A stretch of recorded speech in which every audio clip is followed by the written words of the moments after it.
This man is not in good shape.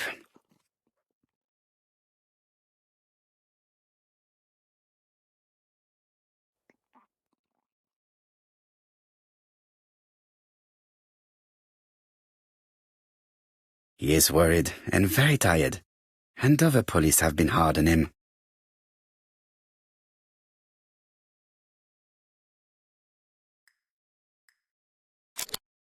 What do you want from me? Good day, Mr. Cust. I am Ercule Poirot. Ah, you're the detective.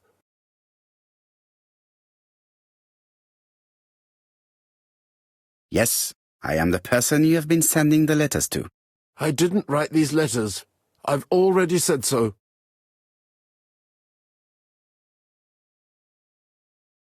Très bien. You did not hide these letters. But the question remains, who did? Probably one of my enemies. I have many.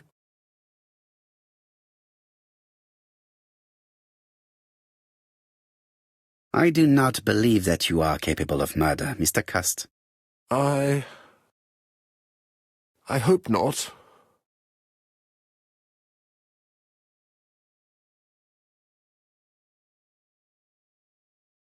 You suffered during the war. It's true. I was wounded. I suffered. But the army was the only place I didn't feel inferior. No questions. Just orders to follow. But ever since you were wounded, you have absences, bouts of amnesia. And headaches. Professor Clark treated you. Yes, a few years ago he really helped me with my burned throat. Of course, you never considered killing a doctor who took such good care of you. No, never. You were seen at all the crime scenes. Yes, I was. I travel a lot, but not for pleasure. I am terribly unwell in trains. But I had to respect my engagements. My employer gave me very precise written instructions about the towns I had to visit. Let's see. The company you claim to work for, Silky Legs, has never heard of you. And as for these letters they sent you, they were written on your own typewriter. The company sent me the typewriter when I started working for them. Yes, but the letters were received afterwards.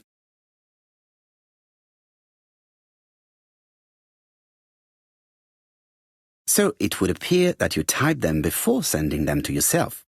I don't remember. Good God! I don't know what's happening to me. My head hurts terribly.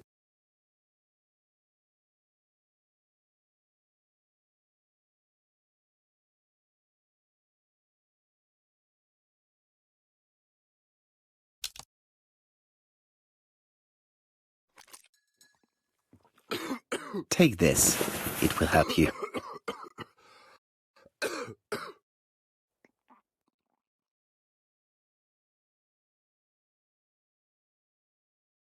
Oh, I think I'll be fine.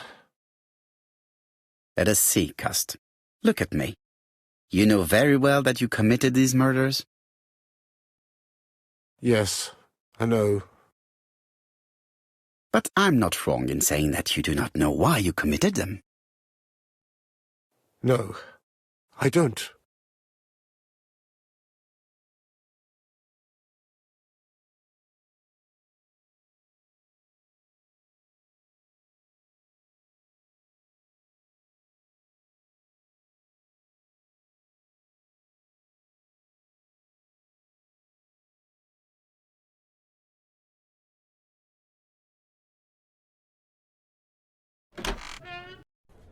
And what conclusions have you drawn? Plenty. It might help us to understand him a little better. Let us now try and get our brain cells to work.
I don't see any clearer than before. This is worse. There is one point to highlight. C'est curieux. Cast admits that he killed, but he does not know why. What did Dr. Thompson say? Even if Cast killed while in an altered state, it still must have been his deepest desire. He must have had a motive. Let's keep it simple. Never mind his motive. He confessed. But you see, he can confess to anything and everything. He denied the murders and then he confessed to them. He confirmed that he never typed the letters. Then, with great ease, I managed to get him say quite the opposite. Come on, he behaved like a guilty man. He lied to his landlady. Because deep down he believes himself guilty. From the papers, he noticed that he had always been at the scene of the crimes.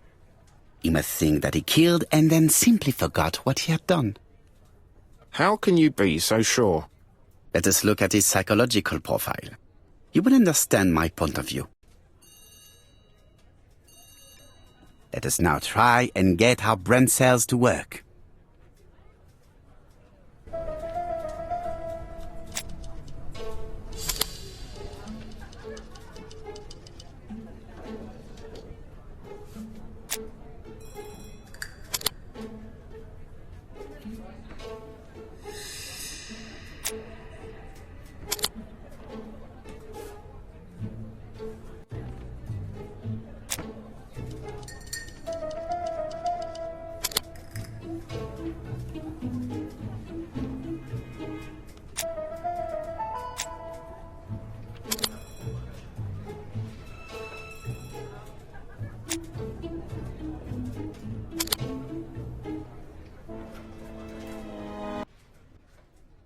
You see, Cast's character is quite the opposite of the murderer's.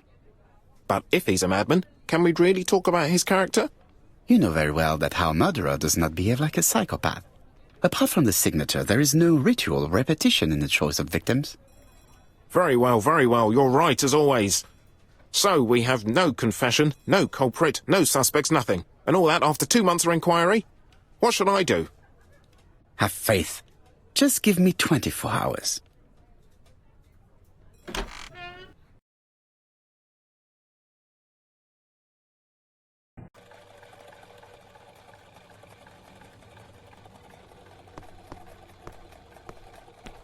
To White Haven, please.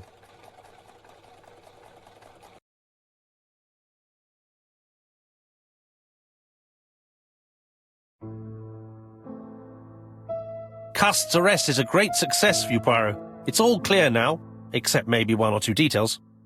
Details. Ah, mon ami. The devil is in the detail, as we say. Excuse me? Patience, Hastings. Everything will be clear once our guests arrive.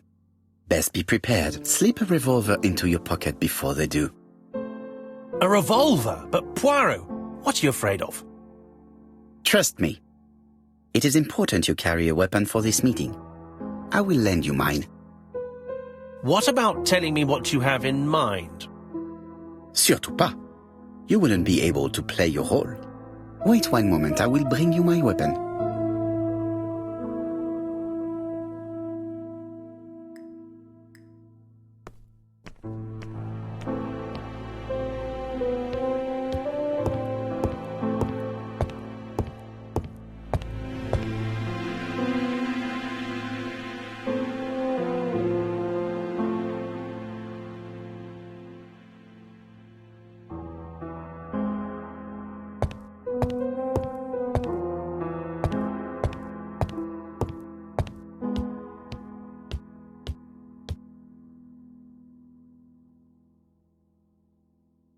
Daily Flicker, September the 11th, 1935.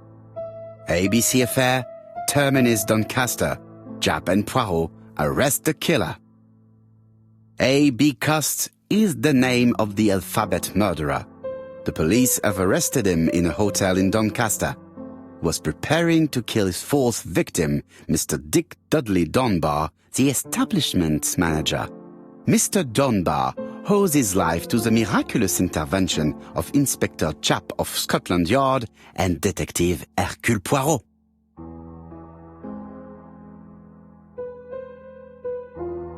The Lancet, September 11th, 1935. General Medical Journal. The alphabet murderer is not psychotic, according to Professor Thompson. In an early issue, we claimed that the alphabet murderer was not psychotic. Our assertion has just been confirmed by Professor Thompson, a Scotland Yard expert, who has spoken to the prisoner at great length. Not all obsessional killers are psychotic, he explained. It is true that Cast has a disturbed personality and memory disorders. But his amnesia, whether real or pretended, does not alter the fact that he was perfectly lucid at the time of his acts. Therefore, he will not escape punishment.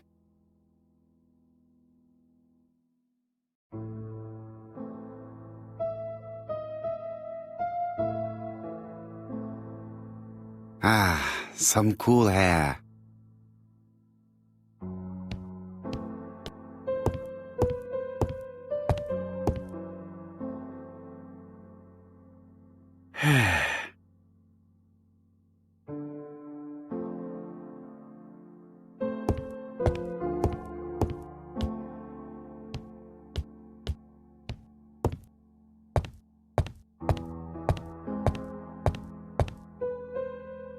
The white ammunition are blank cartridges. The others are real bullets. I have to choose the type of bullets to load. The revolver is loaded with real bullets. I still have time to choose blanks. The revolver is loaded with blanks. I still have time to choose real bullets.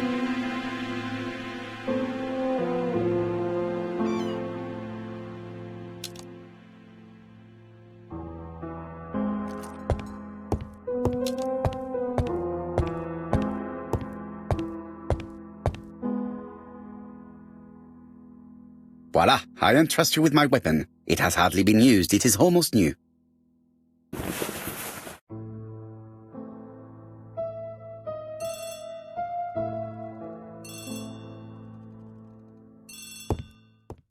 The white ammunition are blank. I have to choose the revolver is loaded with real bullets. I still have time to choose blanks.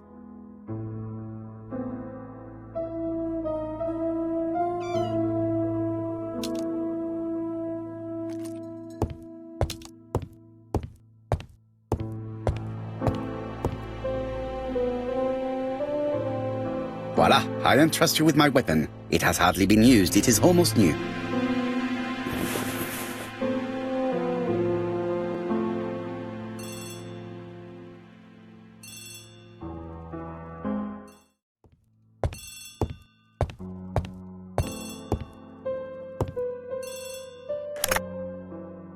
Chief Inspector, is that you? Yes. Sorry, but we haven't found anything. Have you checked the typewriter? And the packaging, the letter, and the ribbon reel. We've only found prints left by Cust and his landlady.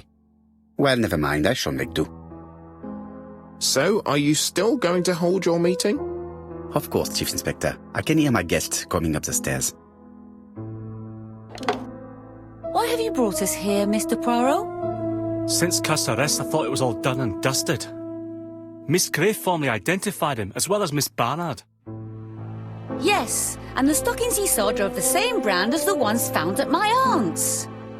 This is all true. However, a case is not closed if some questions remain open. And one question is, why did the murderer send me his letters? Why did he challenge me, Hercule Poirot? Perhaps he wanted to play with you, to taunt you. Xenophobia? Maybe he didn't like you because you're foreign. I may be wrong, but maybe by provoking you, he was looking for glory? All these theories should be studied. Let us now try and get our brain cells to work.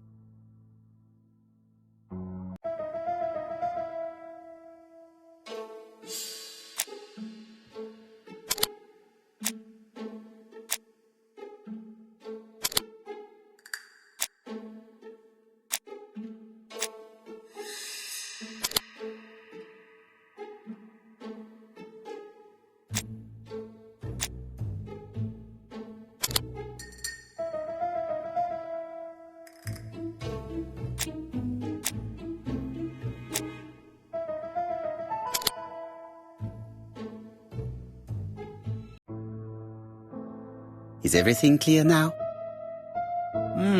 You might like to explain your reasoning again. Of course. First of all, remember that the murderer made it a rule to always post his letter before the murder. He never digressed from that rule. However, in Churston, he encountered a problem. The village has only 500 inhabitants. With advance warning, it would be easy to arrest him. Therefore, the murderer delayed his letters deliberately with the wrong address. The plan wouldn't have worked if he'd sent it to Scotland Yard or the papers because everybody knows their addresses. The mistake would have been corrected and the letter would have been on time. That is why the murderer chose me as the recipient. Because for his plan to succeed, it was necessary for at least one of the letters to have a wrong address and get lost. It was very cunning. Absolument. It is a very subtle plan. It matches the profile we have drawn up of him perfectly. That of an intelligent, daring and calculating murderer. But that's not how you describe Cust. You are quite right, mademoiselle. Like you, I find it hard to believe that this dull character is the clever murderer we are looking for. Do madmen... I mean, if he's mad, he might have two very different sides. No doubt. But the murderer is not mad. All the specialists agree that he does not have the profile of a psychopath. But if Cust is not guilty, how do you explain his presence at the scene of the crimes? Mr. Clark, the answer to your question is in the medical records of your brother's patients. Documents which Cust most certainly did not have access to. Let us now try and get our brain cells to work.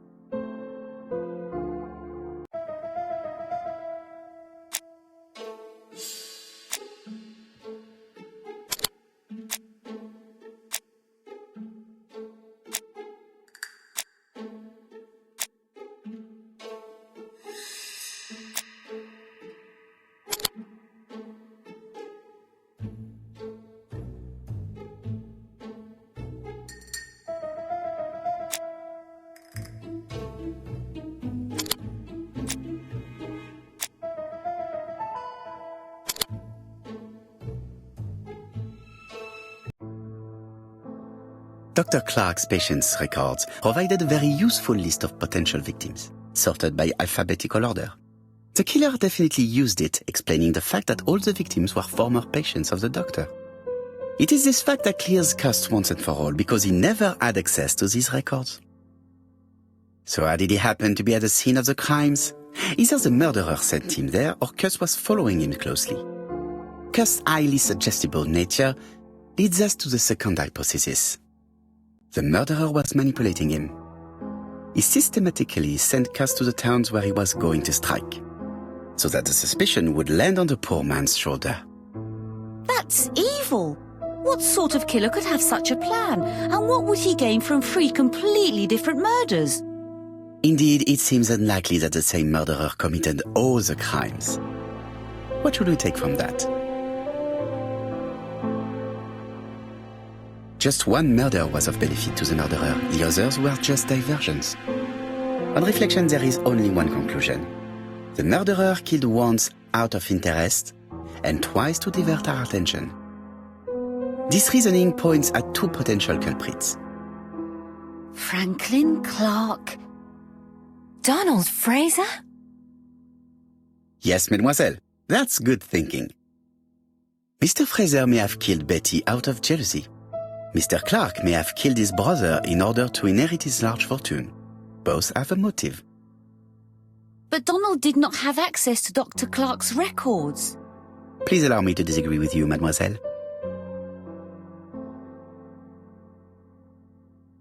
He works for Court and Brunskill, one of whose clients was Sir Carmichael. It doesn't prove that I went to Comeside. You could have done it. And you may have used the opportunity to take a look at Sir Carmichael's records. You think I'm guilty? You or Mr. Franklin Clark? That's ridiculous. Both of you have a motive. The question is, which of you has the profile that most resembles the murderer? Let us now try and get our brain cells to work.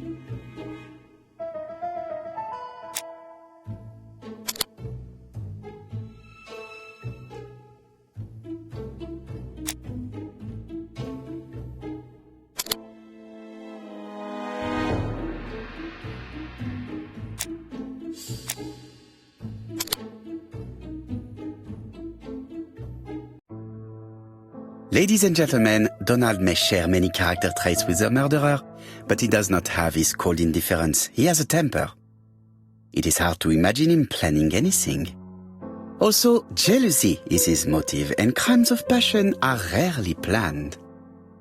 Right, I suppose it's my turn to be subjected to the same scrutiny. Absolument, Mr. Clark.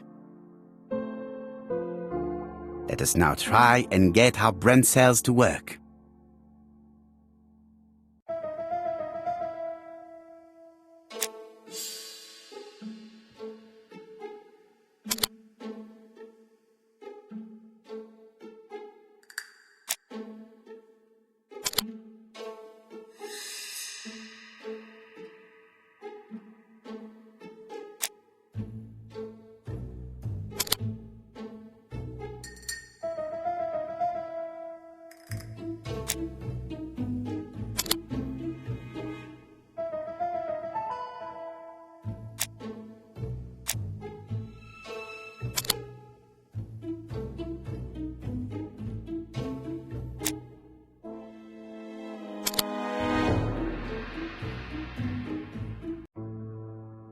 As you have all seen, there is a disturbing similarity between Mr. Clark's profile and that of the killer.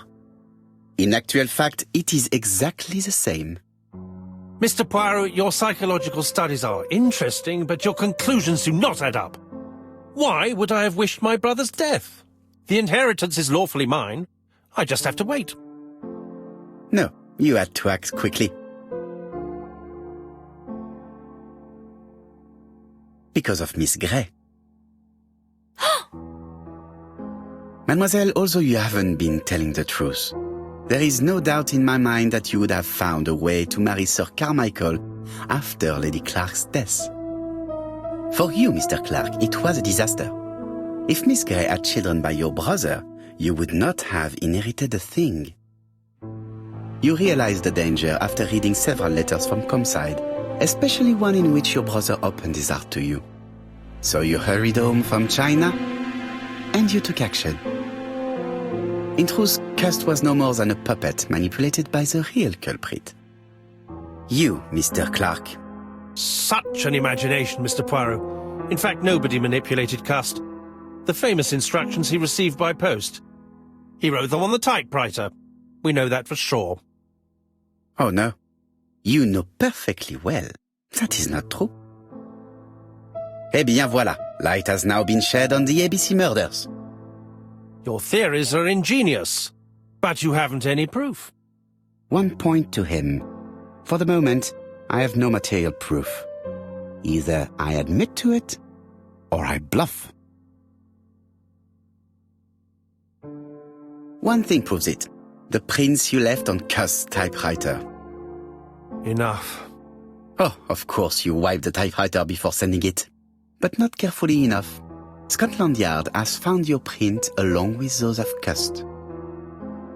I understand why you never wanted to lend me your new typewriter, and why you were searching through your brother's things. And the hole you dug on the moors. What did you hide there? The knife you used to kill your brother? Game, set, match. You win, Mr. Poirot. But it was worth trying.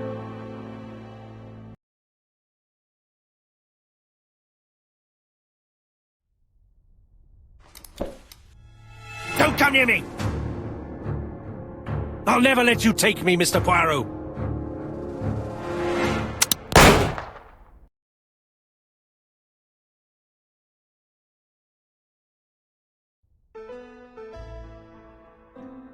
I'm sorry, Mr. Clark, there is no easy death for you. I expected your reaction, so I used blanks. I'm sorry, mademoiselle, but your second chance has been lost. Franklin Clark will never inherit his brother's fortune.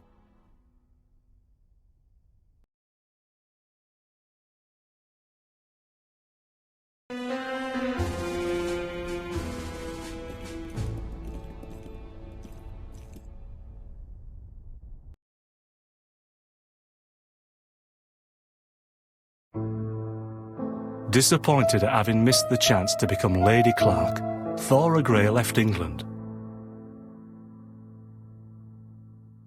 Donald Fraser and Megan Barnard married. On Poirot's recommendation, Mary Drower started to work for Lady Clark. The elderly lady's condition suddenly took a turn for the better. And a few months later, to Dr. Logan's great surprise, she was back on her feet again. According to this eminent physician, it appears to be an extremely rare case of spontaneous remission. Lady Clark has enjoyed very good health ever since.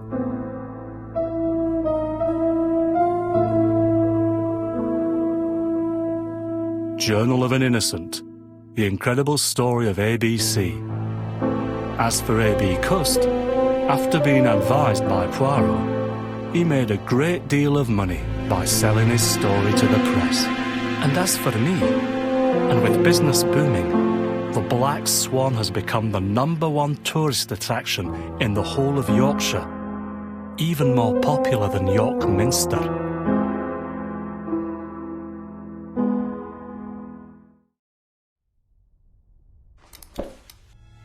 Don't come near me! I'll never let you take me, Mr. Poirot!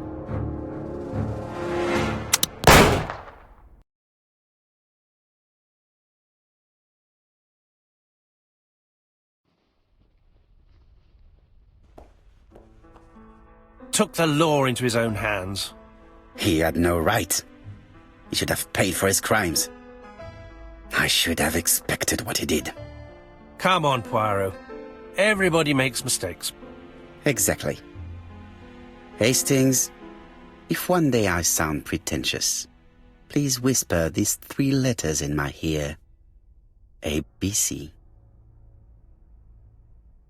They shall remind me that we all have our limits, even me.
When Franklin understands that his brother's inheritance is going to be stolen from under his nose, he decides to get rid of him. In order not to be considered as a suspect, he has the idea of including the murder as part of a series that the police will put down to a madman. Franklin uses Sir Carmichael's medical records to choose his victims as well as the ideal suspect, Alexander Bonaparte Cust, who was seriously wounded in the war and suffers from bouts of amnesia. Franklin writes the letters he will send me before each murder on his own typewriter in advance. He contacts Cust by letter and offers him a job. Cust is convinced that he is working for a hosiery company. In reality, it is Franklin that sends him his instructions, his goods, and even his typewriter. When we receive the first letter, Hastings thinks that it is a joke. As for me, filled with foreboding, I prefer to inform Chief Inspector Japp. Following his written instructions, Cust goes to Andover. He visits Mrs. Asher's tobacco shop and sells her a pair of stockings. After Cust's visit, Franklin, in turn, enters the tobacco shop. Mrs. Asher is not suspicious of the murderer, whom she takes to be an ordinary customer. The old lady turns around to take a packet of cigarettes. She is beaten to death. We investigate the first murder with Hastings. No suspect has a motive. A few weeks later, we receive a second letter signed ABC. Chief Inspector Japp is informed. The victim's name should start with the letter B. Alexander Bonaparte Cust goes to Bexhill. He sells Mrs. Barnard a pair of stockings. Betty Barnard leaves her work.